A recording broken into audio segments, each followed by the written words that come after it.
Good morning students. This is your English class. Today in this video we are going to start chapter 2 in your English grammar book. So students, let's open page number 15 in your English grammar book.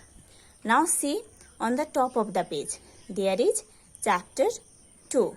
Chapter 2 is about the topic the correct use of nouns. So let's start. The case of nouns. Here we are going to study about the case of nouns. The possessive case of a noun is used to show ownership or possession. Noun का जो possessive case है वो ownership या possession को show करने के लिए use होता है. ओके, नाउन का जो पॉजेसिव केस है वो ओनरशिप या पोजेशन को शो करने के लिए यूज होता है. When a noun is singular, the possessive is formed by adding apostrophe s. जब एक नाउन सिंगुलर होता है तब उस सिंगुलर नाउन के साथ एपोस्ट्रॉफी एस ऐड करके पॉजेसिव बनता है. ओके, जब एक नाउन सिंगुलर होता है तब उस सिंगुलर नाउन के साथ एपोस्ट्रॉफी एस ऐड करके हम पॉजेसिव बनाते हैं. See the example, the boys book. In this sentence the boy is the singular noun. The boy is the noun and the boy is singular. So ये singular noun the boy के साथ हम apostrophe s add करके इसको possessive बनाया है. Okay, the boy's book. So who is the owner of the book? Book का owner कौन है? The boy है ना. ये बॉय का बुक है. सो बुक का ओनर कौन है? द बॉय है. So in this sentence the possessive case of noun is used. See the next one, the teacher's table. The teacher's table. In this sentence the teacher is singular noun और इस singular noun के साथ हम apostrophe S use किए हैं और apostrophe S use करके हम इसको पॉजेसिव केस बनाए हैं, है ना. The teacher's table. The teacher is singular noun और इस सिंगुलर नाउन के साथ एपोस्ट्रॉफी एस यूज होके एक पॉजेसिव केस बना है. The teacher's table. So table का ओनर कौन है? द टीचर है ना.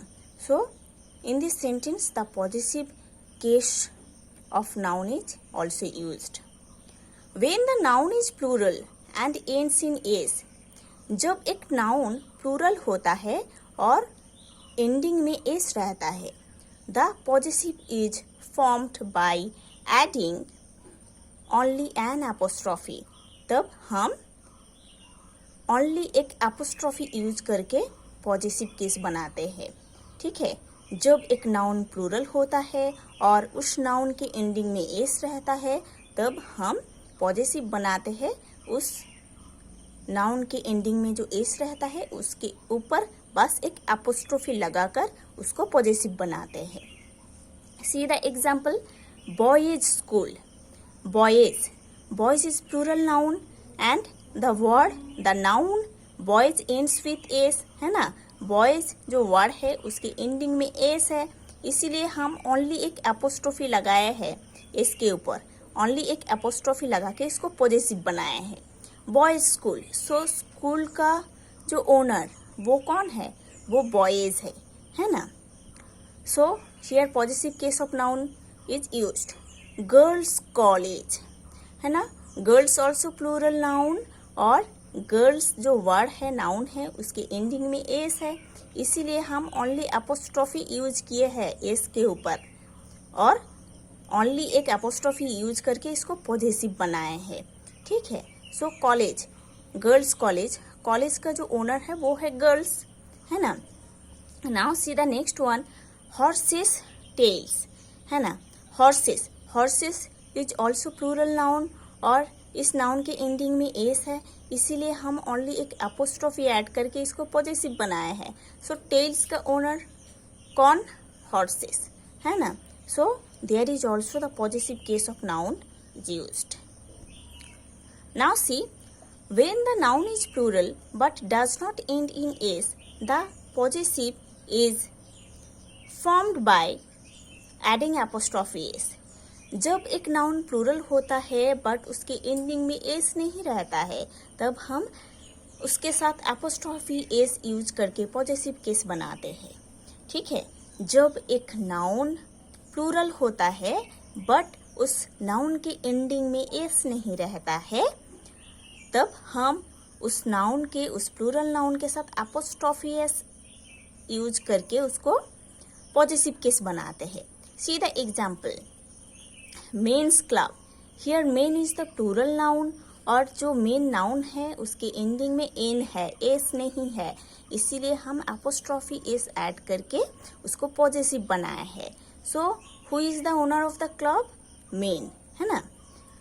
Now see children's books. Children's books. In this sentence children is also plural noun. Children जो है वो प्लूरल नाउन है और उसके एंडिंग में एन है, एस नहीं है, इसीलिए हम एपोस्ट्रॉफी एस यूज करके उसको पॉजेसिव केस बनाया है. सो बुक्स का ओनर कौन? Children. Okay. Now see the possessive case is used with nouns denoting living things as a man's face, a cat's tail, a horse's head. Okay? So, हम living things के लिए कैसे possessive case को use करते हैं? These are the examples here. Personified things. हम personified things के लिए कैसे पॉजेसिव केस यूज करते हैं? India's heroes, nature's laws, duty's call, death's door, etc. Now certain dignified objects. Now see the examples. The court's order, the sun's rays, the world's population, the earth's atmosphere, the soul's call, the country's problems, etc. Now see time, space, weight or value. As time, a day's journey, a month's holiday, a year's absence, etc. Space, a table's length, a hair's breadth, a stone's throw, a needle's point, etc. Weight, a kilo's weight, a ton's weight, etc. Value, 10 rupees worth, a dollar's worth, etc. In certain phrases. हम phrases में कैसे possessive case को use करते हैं? See the example. At his fingers' ends, for mercy's sake, to his heart's content, at his wit's end, a boat's crew, the ship's passengers, to the journey's end, etc. So students, you have to study the correct use of the case of nouns properly.